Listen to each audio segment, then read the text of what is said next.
Hi there, Scorpio. Thank you for joining me for your weekly forecast for week commencing the 19th of May.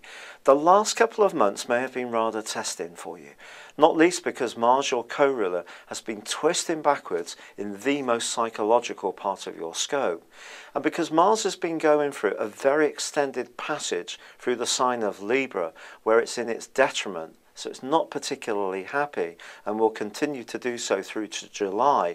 This ordinarily would have been quite a challenging time for you. But the retrograde has meant that quite a lot of past debris and issues and angers may have been raked up within you in quite a turbulent way, and it might have been quite hard to really sort through. But the great news is that Mars starts to go forwards now.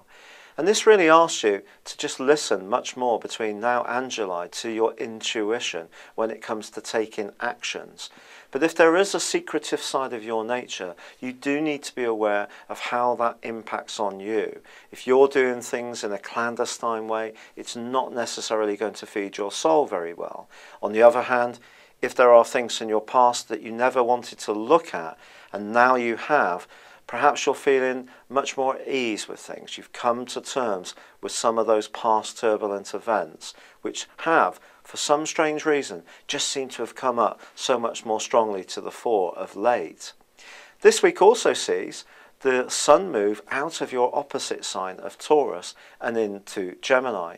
Now this can trigger quite a scorpionic period for you. The next 4 weeks can see you much more direct in your approach, and also making some snap decisions about what you want from your situation. But it can bring out a more confrontational side of your nature as well, because there's part of you that may want to come up against some kind of challenge, even if it's not necessarily a tangible one in a more psychological sense. It's as if you want to test yourself out, and you come through this test, however difficult, it can enrich you. But it also can draw you together in a very passionate way to someone you strongly are drawn towards. On the other hand, it could see the end of a relationship where there's been too much talking and not enough compromising, and not a sense that things can actually come together and start to work properly.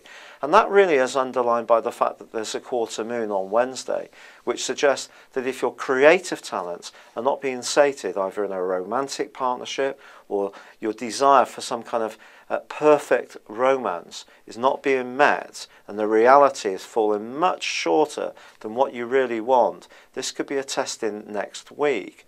On the other hand, if you're footloose and fancy free, this may just give you the vision of what you really want to go for.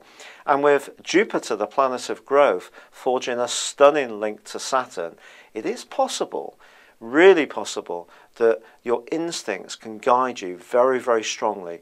And if you can, therefore do listen to them, because something you've been working on or thinking about in the background, learning about, is really educating you or preparing you for a debut that's going to become much more obvious once the Sun moves into Cancer in 4 weeks' time, and then you're going to really be roaring forwards in a much more dynamic way.